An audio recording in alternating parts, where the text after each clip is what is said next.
Amém. Meus queridos irmãos, um bom dia. A graça e a paz do Senhor Jesus. Amém. Vamos abrir nossas Bíblias em Romanos, no capítulo 10. Romanos, capítulo 10, nós vamos pensar um pouco acerca da justiça de Deus e bem assim acerca da oferta do Evangelho para todos os povos da terra. Uma palavra missionária para todos nós hoje pela manhã, nesse capítulo de Romanos, capítulo 10. Amém, irmãos? Romanos, capítulo 10, a partir do versículo 1, o Senhor nos diz assim: Irmãos, a boa vontade do meu coração e a minha súplica a Deus a favor deles são para que sejam salvos, porque lhes dou testemunho de que eles têm zelo por Deus, porém não com entendimento, porquanto, desconhecendo a justiça de Deus e procurando estabelecer a sua própria, não se sujeitaram a que vem de Deus. Porque o fim da lei é Cristo, para a justiça de todo aquele que crê.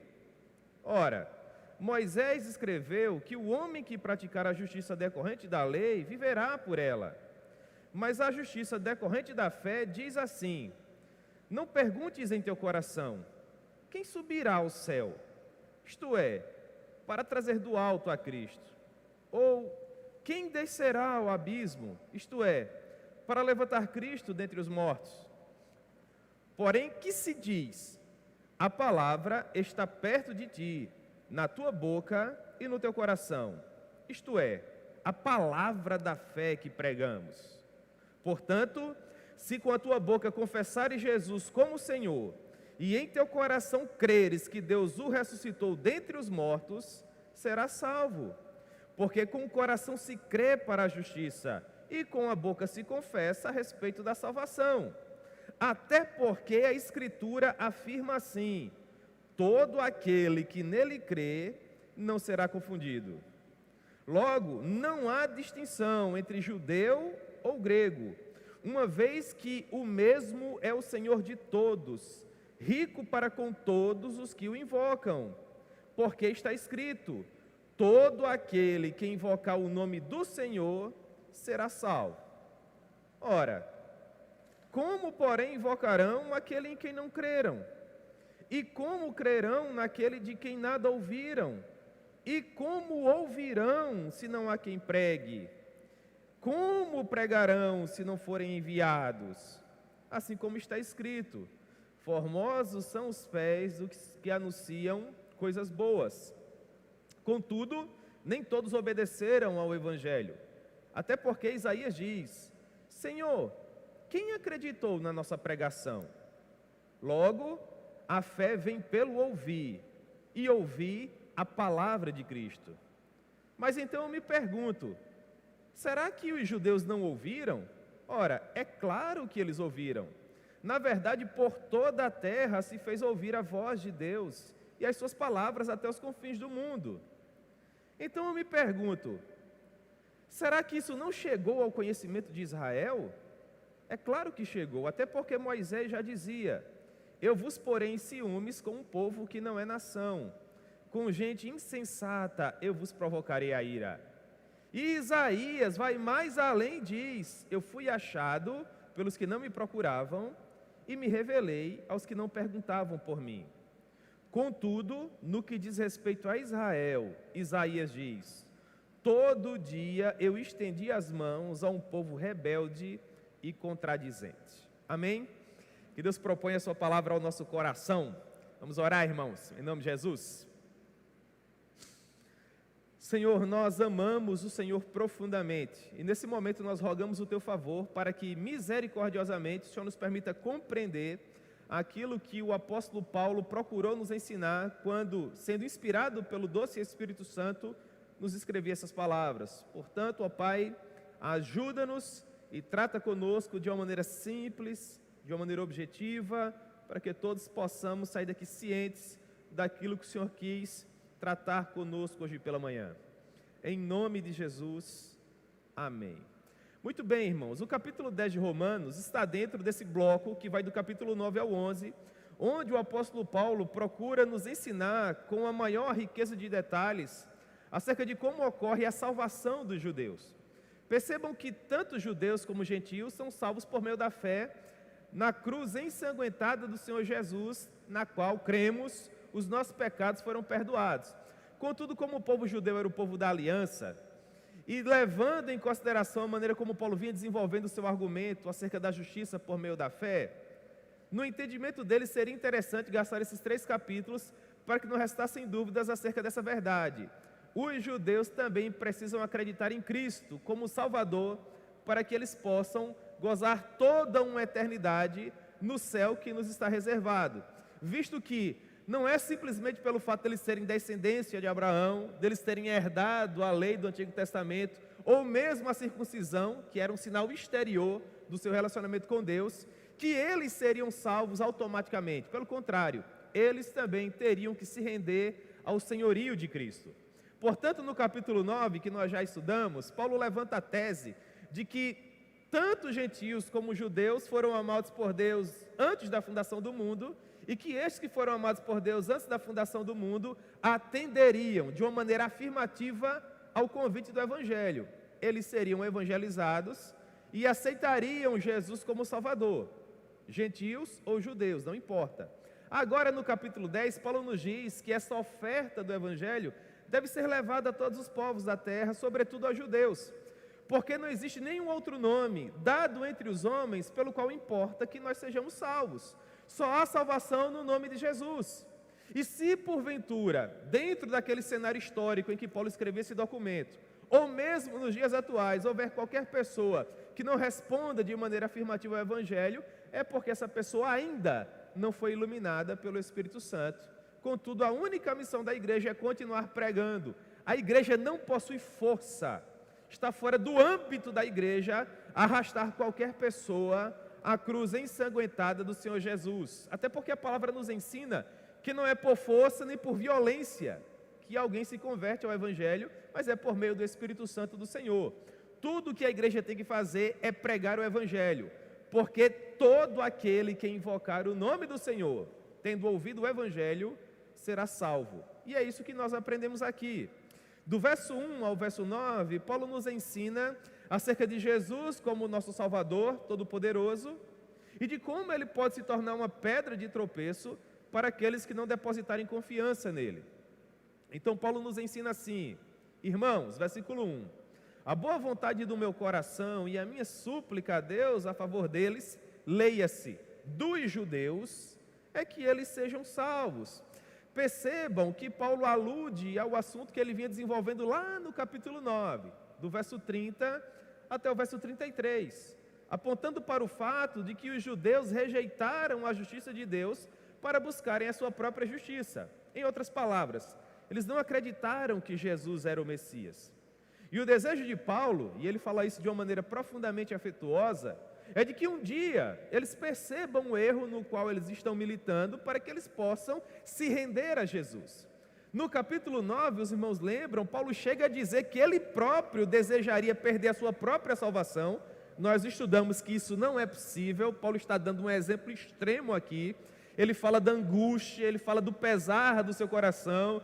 Ele se encontra tão profundamente triste que, mesmo sabendo que para ele seria impossível ser destituído do amor de Deus, ele diz: eu queria que isso pudesse acontecer, se com a minha perdição os meus irmãos judeus encontrassem salvação. E Paulo faz isso para procurar nos demonstrar como o coração dele, profundamente missionário, sofria com a alienação do seu povo, pelo fato deles não reconhecerem Jesus como Salvador.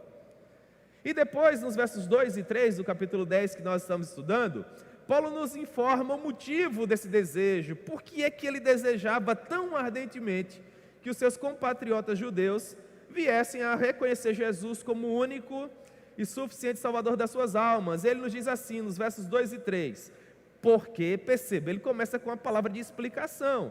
Ele diz: a minha vontade, o desejo do meu coração, a minha súplica a Deus é que eles sejam salvos. E agora ele diz o motivo, versículo 2: porque lhes dou testemunho de que eles têm zelo por Deus, porém não com entendimento. Perceba, ele continua explicando, versículo 3: porquanto desconhecendo a justiça de Deus e procurando estabelecer a sua própria, não se sujeitaram à justiça que vem de Deus. Duas informações importantes. O que é que Paulo nos ensina aqui? Em primeiro lugar, os judeus eram zelosos. Eles temiam a Deus. Se nós pudéssemos fazer uma aplicação aos nossos dias atuais, há muitas pessoas preciosas que são zelosas também. Dentro da sua religiosidade, elas têm temor a Deus. Reverenciam profundamente uma imagem, por exemplo, ou uma fotografia que no entendimento delas faz menção a Deus. Elas são pessoas profundamente reverentes quando estão dentro dos locais de adoração. Se referem aos seus líderes espirituais com muito temor. Mas esse zelo é mal direcionado, por mais que sejam excelentes pessoas, profundamente respeitosas, infelizmente elas estão fazendo menção, referência a alguém que não pode salvá-los. É o que Paulo diz aqui: o desejo do meu coração é que os meus irmãos judeus viessem a entender que o zelo deles é mal direcionado, porque eles esperam que um dia o Messias possa vir para salvá-los, e eles não conseguem perceber que ele já veio. Eles possuem um profundo respeito para com Deus, mas é um respeito mal direcionado, um respeito que não pode salvar. É por isso que parte o nosso coração quando nós conhecemos alguém que frequenta, por exemplo, com todo respeito, a Igreja Católica, ou os nossos irmãos espíritas, kardecistas, umbandistas, enfim, essa miríade de outras religiões que nós temos. São pessoas educadas, respeitosas, excelentes cidadãos, às vezes muito mais reverentes que muitos evangélicos que já ouviram acerca da cruz ensanguentada de Jesus. Mas por mais que sejam excelentes pessoas, esse zelo mal direcionado não possui poder para salvá-los. E nós usamos para externar o nosso pesar as mesmas palavras de Paulo. O desejo do nosso coração, a nossa súplica a Deus é que eles viessem a encontrar salvação, porque da maneira como eles se encontram, infelizmente, isso não é possível. E Paulo continua, versículo 3: porquanto, desconhecendo a justiça de Deus, que é Cristo, não tendo a informação real de que salvação apenas na cruz ensanguentada do Senhor Jesus, eles procuram estabelecer a sua própria justiça. Então algumas pessoas colocam ramos de arruda nas orelhas, amarram fitinhas nos braços, nas pernas, e sobem ajoelhados escadarias enormes, caminham a pé de uma cidade a outra, e são tantas súplicas e suplícios, há pessoas até que fragilizam o próprio corpo,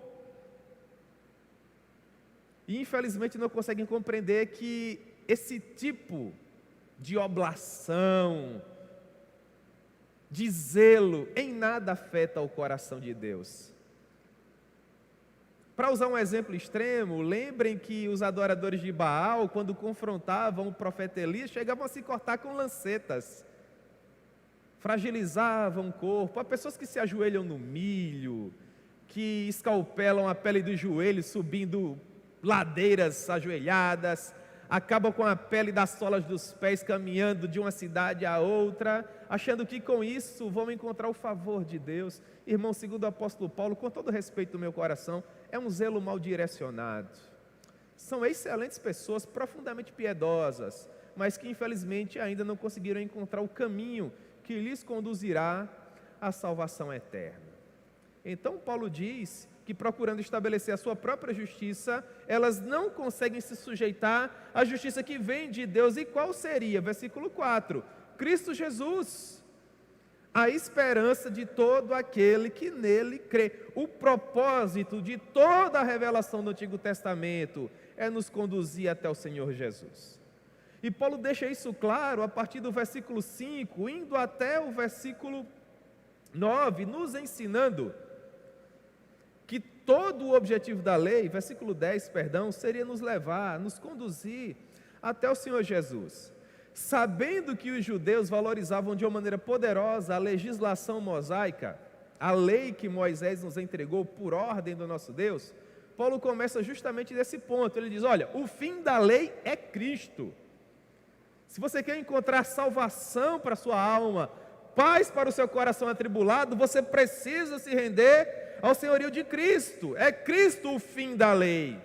A lei deve nos conduzir a Cristo. Toda a progressão do Antigo Testamento encontra o seu ápice a sua razão de ser na pessoa de Cristo Jesus. E ele começa explicando isso a partir do versículo 5, quando diz: ora, você percebe que Paulo, ele conclui um argumento e ele agora passa a desenvolver um outro argumento. Qual é o argumento que ele levanta? Que o seu coração estava profundamente triste pelo fato de seus irmãos judeus não terem recebido a Cristo como Salvador. Eles não conseguiam entender que o zelo, que todo o seu amor estava mal direcionado, porque o fim da lei é Cristo. Ele encerra esse argumento e agora começa outro. Eles: ora, leia-se, com base nisso que eu falei, tendo esses 4 versículos como parâmetro, percebam que Moisés escreveu. Olha, Paulo está fazendo um link aqui. O fim da lei é Cristo. Como você consegue provar isso, Paulo? Versículo 5. Ora, Moisés escreveu que o homem que praticar a justiça decorrente da lei, viverá por ela. Moisés havia nos ensinado, à luz de Levítico, capítulo 18, versículo 5, que o homem que conseguisse cumprir toda a lei, seria salvo por seu próprio mérito, porque seria um homem perfeito. Amar a Deus sobre todas as coisas, de toda a sua força e com todo o seu entendimento, honrar ao papai e à mamãe, não um dia, todos os dias da sua vida. Sim, Senhor, não, senhora, eis-me aqui, o que o Senhor deseja. Já imaginou? Não cobiçar a mulher do próximo, os animais do próximo, a propriedade do próximo, não falar falso testemunho, não dizer o nome do Senhor Deus em vão. Por toda a vida. Eu estou citando apenas alguns mandamentos aqui. Se o homem conseguisse fazer isso, ele viveria com base no seu próprio mérito. Contudo, quando nós estudamos Romanos capítulo 3, versículos 19 e 20, nós aprendemos que o objetivo de Deus, quando nos entregou a lei, não foi de fato nos salvar. Pelo contrário, foi provar que nós éramos pecadores. Porque Deus estabeleceu princípios tão elevados quando nos entregou a lei, de modo a não permitir que nenhum ser humano conseguisse cumprir tudo isso. Porque ninguém é perfeito. E convenhamos, nós já nascemos com o primeiro pecado, que é o pecado que nós herdamos de Adão, e basta um único pecado para que nós venhamos a se tornar réus de uma condenação certa, justa e eterna. Portanto, o objetivo da lei nunca foi salvar. O objetivo da lei sempre foi nos provar a nossa urgente necessidade de salvação, não em nós mesmos, mas a salvação que seria oferecida por uma terceira pessoa, essa sim perfeita, que não seria outra pessoa senão o Senhor Jesus. É por isso que Paulo começa a nos explicar a partir do versículo 6, que a justiça decorrente da fé não é aquela que possui condição no nosso braço ou no poder do nosso intelecto. Até porque procurar salvação no homem seria se perguntar quem teria condições de subir até o céu e conversar face a face com Deus. Não é isso que nós procuramos fazer com Babel? Construir uma torre enorme, uma espécie de escada, na qual nós pudéssemos subir e conversar face a face com Deus? Isso é possível? É claro que não. Então Paulo diz: não perguntes em teu coração, quem subirá ao céu? Ora, isso é impossível. Assim como é possível descer até o abismo, para quem sabe lá encontrar justiça.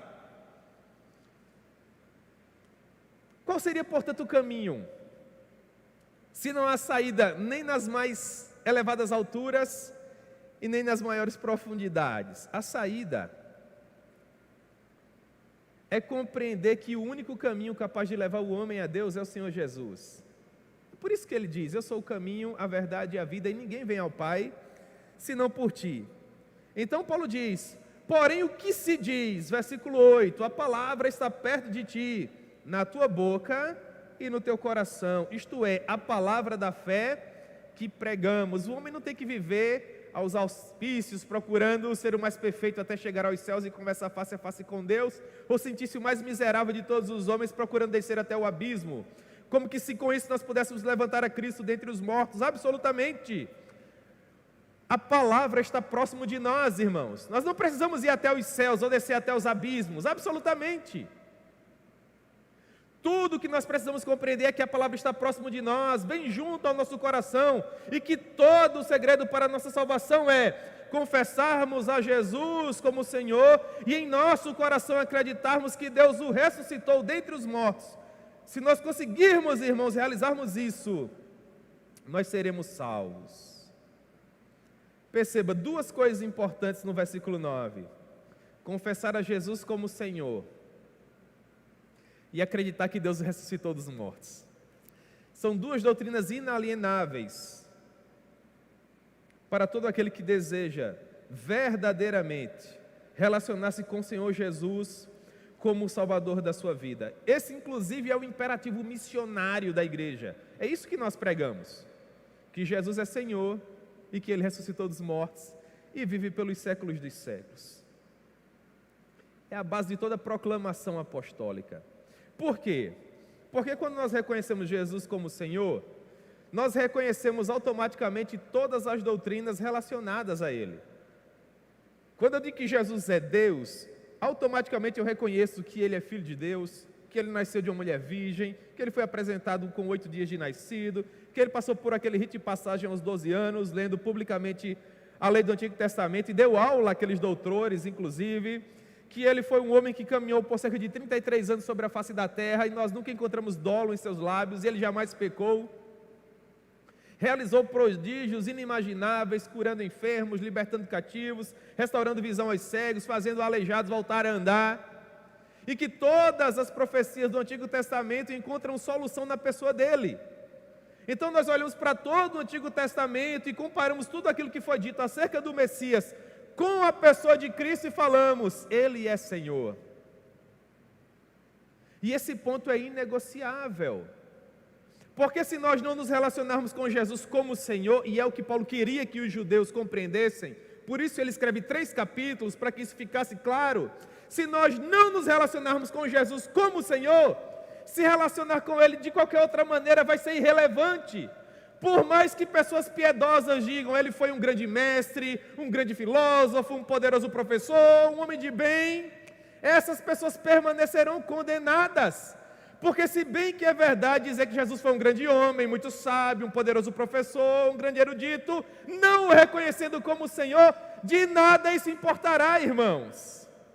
E esse é o problema da mensagem do evangelho atual, desse pseudo-evangelho, desse falso evangelho que é pregado. Por quê?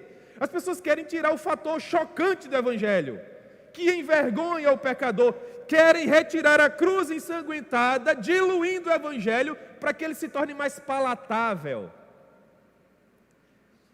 Os pregadores atuais não querem mais chocar os pecadores. E o que isso tem causado? Um evangelho ameno, um evangelho diluído, onde a cruz que nos envergonha e demonstra o tamanho da nossa maldade, vileza e pecado, é esvaziada, a cruz é colocada no segundo plano e o pecador se sente mais confortável com isso. Então ele diz assim: Jesus de fato foi um grande homem, Jesus de fato foi um grande erudito, Jesus foi um filósofo que caminhava com desenvoltura pelos corredores do saber humano. Contudo, é insuficiente se relacionar com Jesus dessa maneira. Porque não será um filósofo, um grande homem, um poderoso professor, um maravilhoso erudito que vai colocar você no céu. Apenas o Cordeiro ensanguentado tem poder de colocar você lá. E para que isso aconteça, você tem que reconhecê-lo como Senhor. Então, para que as pessoas não engulam o seu orgulho e a altivez do seu coração, elas se sentem mais confortáveis dizendo que Jesus é um grande professor, porque dessa maneira elas podem ter outros professores. Jesus foi um grande erudito, mas podem haver outros eruditos. Jesus foi um grande homem, assim como Buda e Maomé e muitos outros. Essas pessoas se sentem mais confortáveis. E as igrejas que pregam dessa maneira são igrejas que possuem assistências maiores.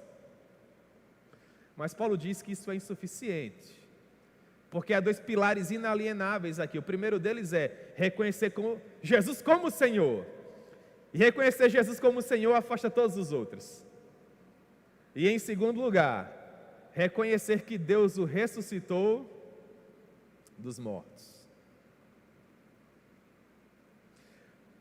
Porque se Jesus não ressuscitou dos mortos, segundo o próprio apóstolo Paulo, em 1 Coríntios capítulo 15, é vã a nossa fé E é vã a nossa pregação. Ou seja, o Evangelho perde a razão de ser, a Bíblia pode ser rasgada em várias partes, porque tudo isso aqui vai ser balela. E ele arremata dizendo: se Cristo não ressuscitou dos mortos, comamos e bebamos, em outras palavras, vamos aproveitar a vida, porque amanhã morreremos. Ou seja, toda a nossa realidade se resumirá ao plano que nós estamos vivendo nesse momento. Mas o fato é que Jesus ressuscitou. E os apóstolos foram levantados por Deus para serem testemunhas vivas de que Ele ressuscitou. O testemunho apostólico é tão forte que quando João está escrevendo a sua primeira carta, para que não restassem dúvidas, ele diz: o que nós vimos, e os nossos olhos contemplaram, e os nossos ouvidos ouviram, e aquele no qual nós conseguimos pegar, usando todos os sentidos humanos para provar que de fato Jesus ressuscitou. É uma doutrina na qual nós conseguimos tocar, e ela nos torna diferente de todos os demais povos da terra. Mas por que as pessoas não conseguem acreditar dessa maneira? Paulo vai usar mais uma vez Isaías, porque essas pessoas infelizmente não conseguem encontrar luz suficiente para crer.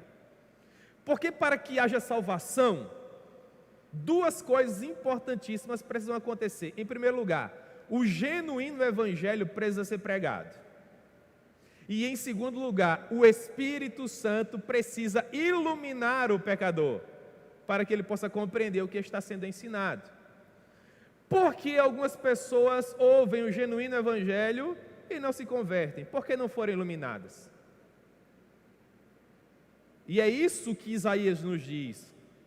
E depois Jesus vai citar Isaías lá em Mateus, capítulo 13, quando os discípulos, após ouvirem a parábola dos tipos de solo, o solo fértil, o solo à beira do caminho, o solo espinhoso, o solo rochoso, eles perguntam: Jesus, por que mesmo falando assim de uma maneira tão clara, muitas pessoas não dão ouvidos ao que tu diz? Aí Jesus falou assim: nele se cumpre a profecia de Isaías: eles ouvirão com os ouvidos e de nenhum modo entenderão, verão com os olhos e de nenhum modo verão, porque o coração desse povo estará endurecido, de mau grado ouvirão com os ouvidos e fecharão os olhos, para não suceder que vejam com os olhos, ouçam com os ouvidos, entendam com o coração, se convertam e sejam por mim curados. O que é que Jesus está dizendo? Lhe darei olhos para que não vejam e ouvidos para que não ouçam, para que eles não compreendam a mensagem do Evangelho e sejam por mim curados. Em outras palavras, pessoas que infelizmente não foram iluminadas. O Lutero olhava para textos como esse e dizia: servir a esse Deus é viver de joelhos.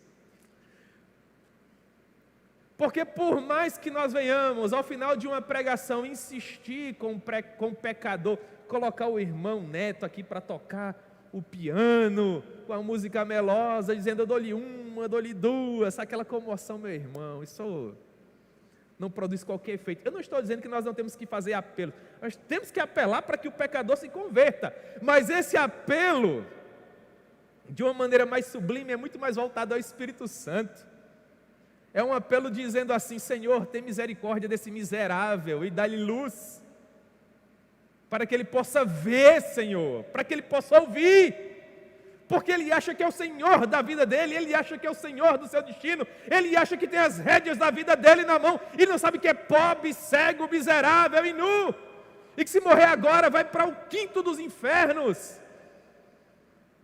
Irmãos, é essa mensagem chocante que nós somos chamados a pregar, para que o homem compreenda que ele não passa de um verme miserável, que sem a graça de Deus não sabe o que será da sua vida daqui a 5 minutos.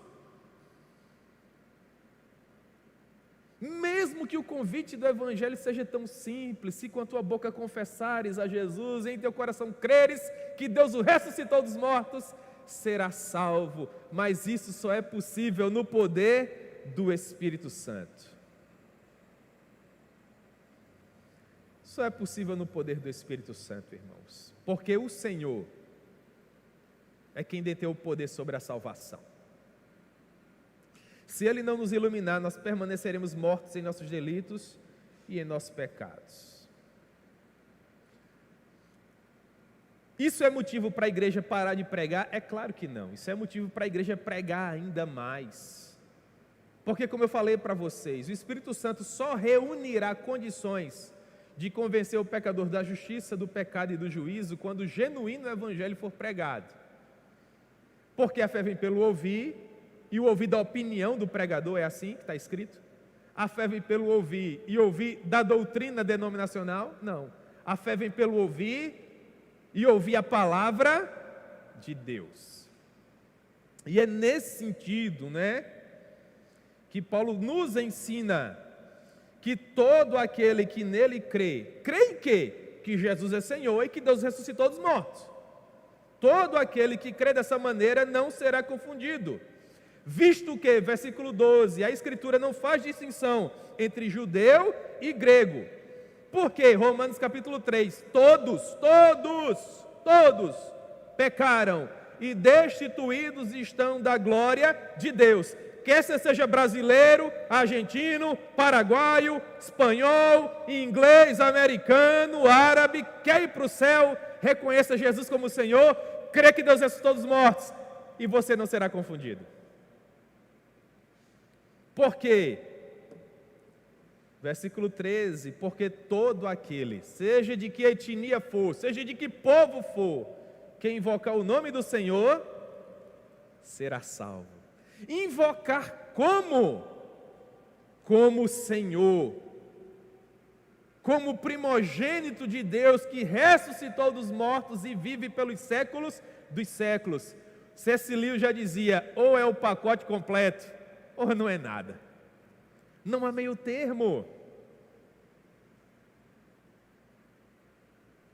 Nós não podemos nos relacionar com Jesus sendo os nossos próprios senhores. Ele precisa ser Senhor. O projeto precisa ser dele. Os planos precisam ser os planos dele. O objetivo tem que ser o objetivo dele. Por isso há tantos cristãos nominais nos dias atuais, e as igrejas estão abarrotadas de pessoas, e esse número não se transforma em mudança, sobretudo social, para tornar o nosso país um país melhor, por exemplo. Por quê? Porque o número de pessoas que têm nome de que estão vivas, quando na realidade estão mortas, é abissal. E conforme Romanos capítulo 8, que nós já estudamos, basta olhar para o estilo de vida dessa pessoa e nós perceberemos que ela frequenta uma comunidade evangélica, mas ela não faz parte da igreja invisível. Por quê? Olha os exemplos que Paulo dá. Ela não possui a inclinação do espírito, não possui o testemunho interior, não se conscientiza que as lutas do tempo presente não podem ser comparadas com a glória do porvir. Não há aquela fortaleza de que o Espírito intercede por elas com gemidos inexprimíveis. Não conseguem compreender que nem a morte, nem a vida, nem anjos, nem poderes, nem alturas, nem principados, nem as coisas do presente, nem do porvir, que não há absolutamente nada que lhes possa retirar do amor de Deus que está em Cristo Jesus. Não há essa santa ambição, essa expectativa de vida, essa verticalidade. E por isso nós temos um número tão crescente de evangélicos no Brasil e bem assim em todo o mundo, que não conseguem gerar a transformação que nós esperamos. Porque infelizmente lhes falta luz. E isso inclusive serve como um parâmetro para as nossas vidas, porque nós sabemos em que pé anda o nosso relacionamento com Deus, irmãos.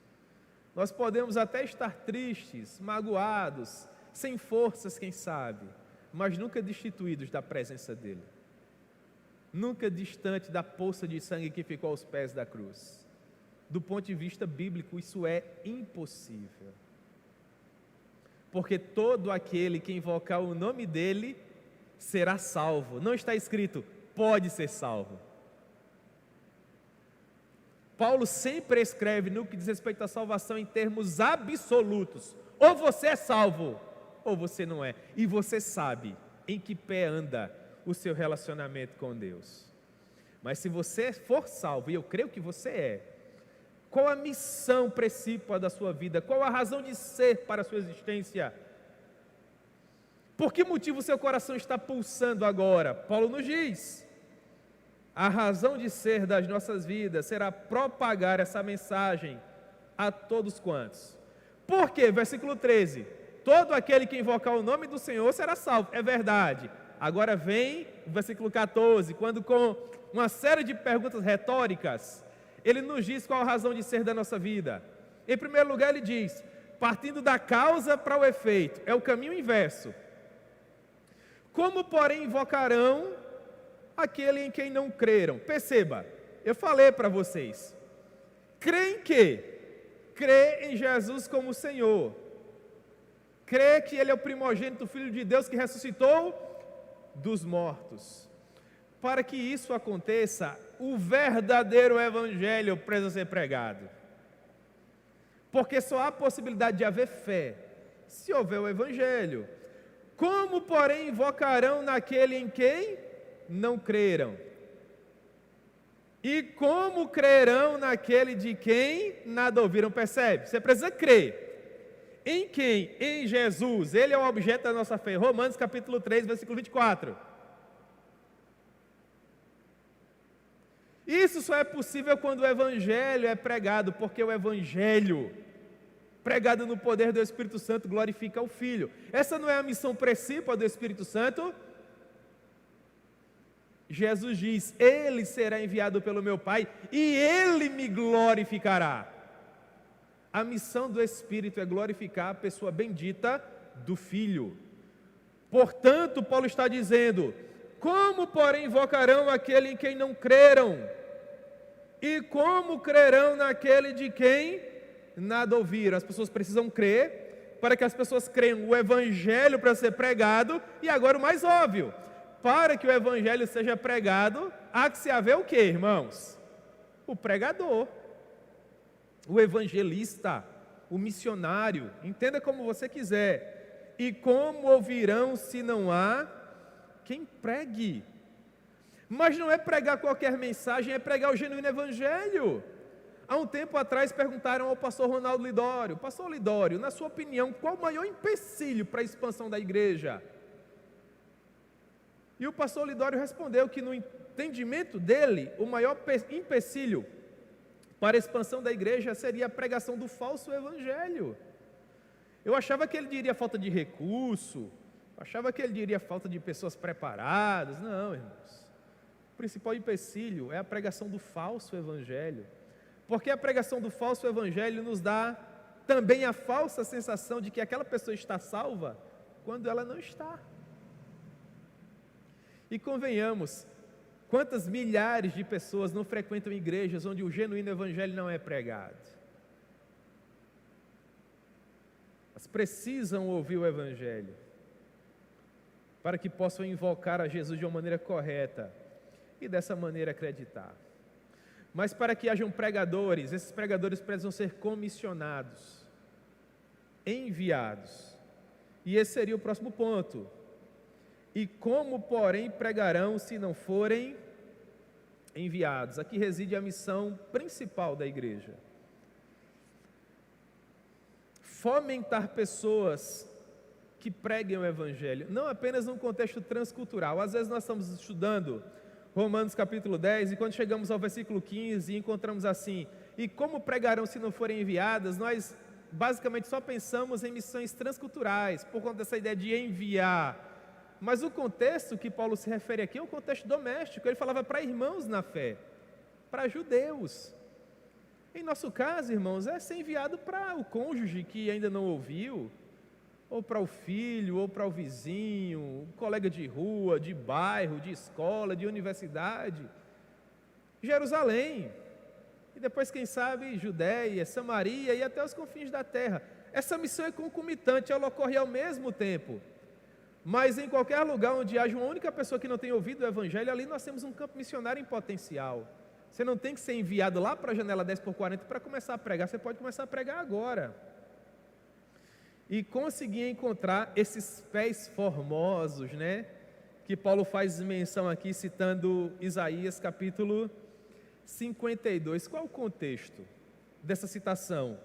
Quão formosos são os pés dos que anunciam coisas boas. O contexto é o seguinte: quando Israel saía para as batalhas, os mais velhos, as mulheres, as crianças, os que estavam doentes, essas pessoas não tinham condições de ir para o campo de batalha lutar. E elas ficavam nas janelas, nas portas, nas muralhas da cidade, esperando para saber qual seria o desfecho da batalha. A questão era muito simples. Se Israel vencesse, tudo aquilo ali ia ser mantido. As casas, as propriedades, as famílias, a bênção. Mas se Israel fosse vencido, aconteceria com Israel o que aconteceria com os demais povos. Os invasores viriam, as mulheres seriam estupradas, os meninos assassinados, os velhos envergonhados, o templo profanado, as cidades destruídas, os bens roubados, um verdadeiro caos.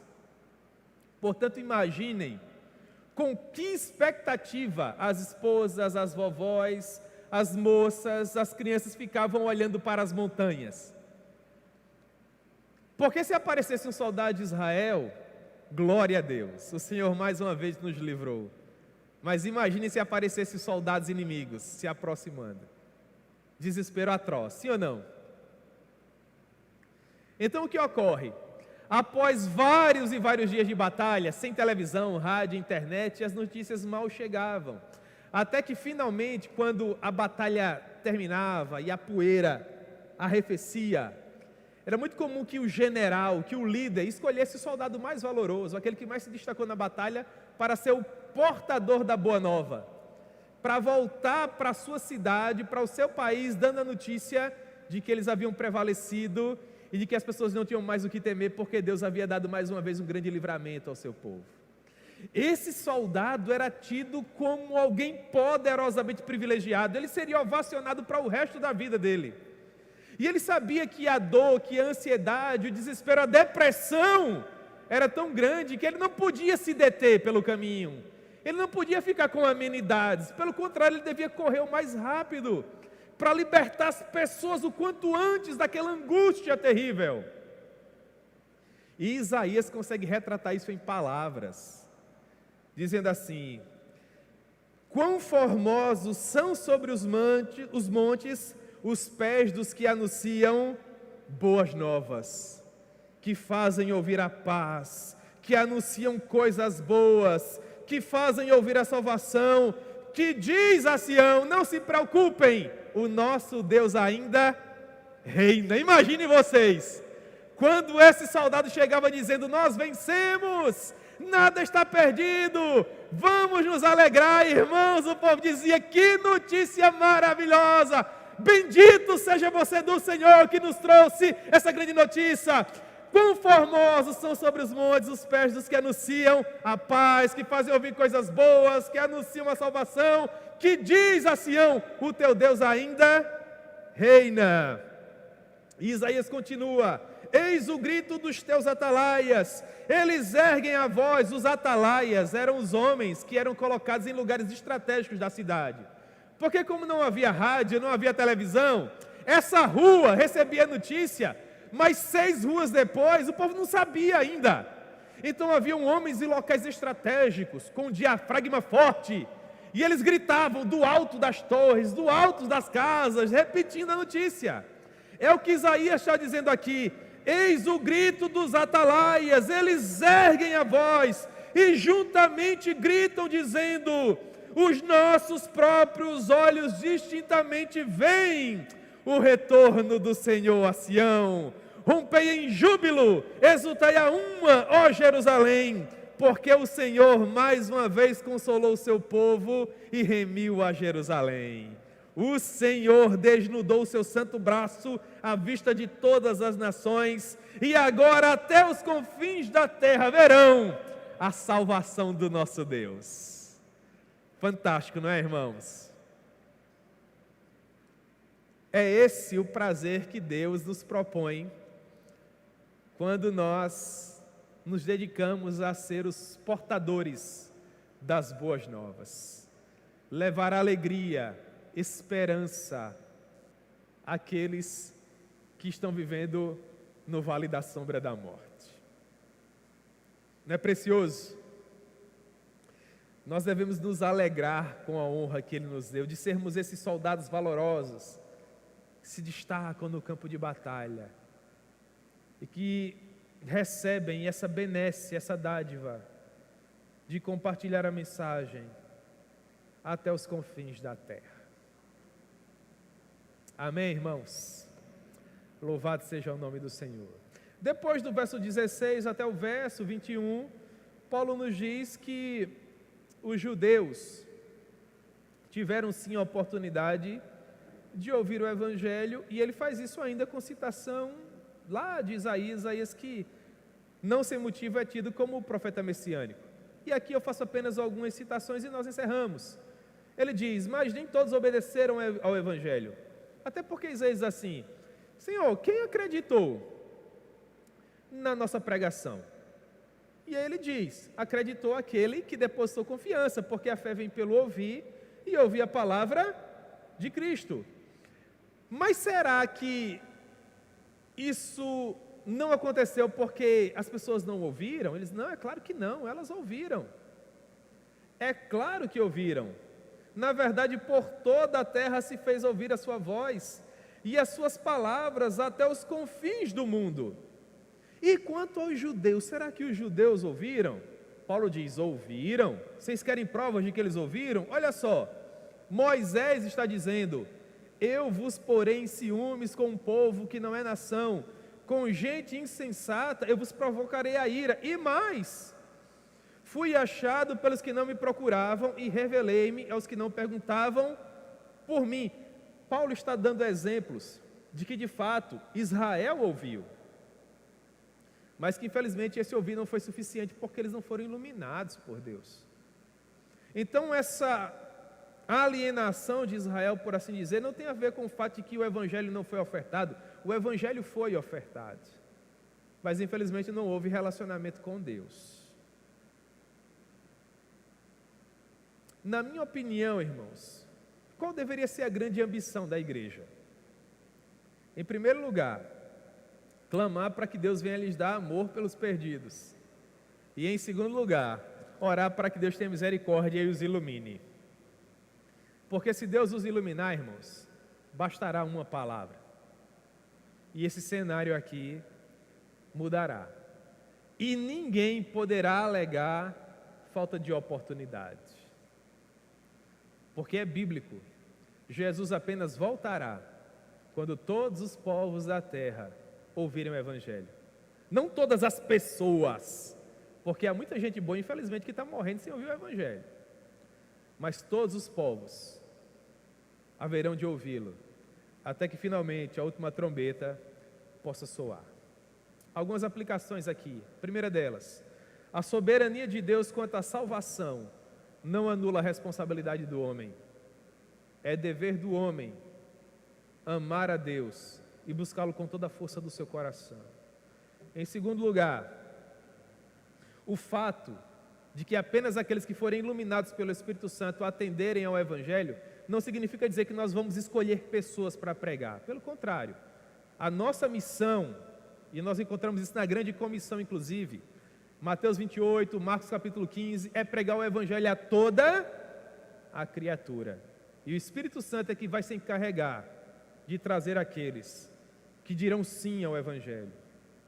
Em terceiro lugar, a palavra de Deus é plenamente aplicável a qualquer cultura da terra. Não há um único povo que esteja acima da Escritura. Pelo contrário, todos devem ser pautados por ela. Em quarto lugar, se a mensagem do Evangelho é a mensagem mais urgente que o ser humano precisa ouvir, e nós sabemos que é, o pregador do Evangelho é a pessoa mais importante do mundo. Porque sem o pregador do Evangelho, irmãos, não haverá salvação. O Espírito Santo não terá quem usar para pregar a mensagem que tem poder para salvar. E finalmente, em quinto lugar, se nós levantarmos os nossos olhos agora, nós conseguiremos enxergar que os campos estão cada vez mais brancos para a ceifa e que nós precisamos pregar cada vez mais o Evangelho para que essas pessoas possam vir até Jesus e nele encontrar salvação.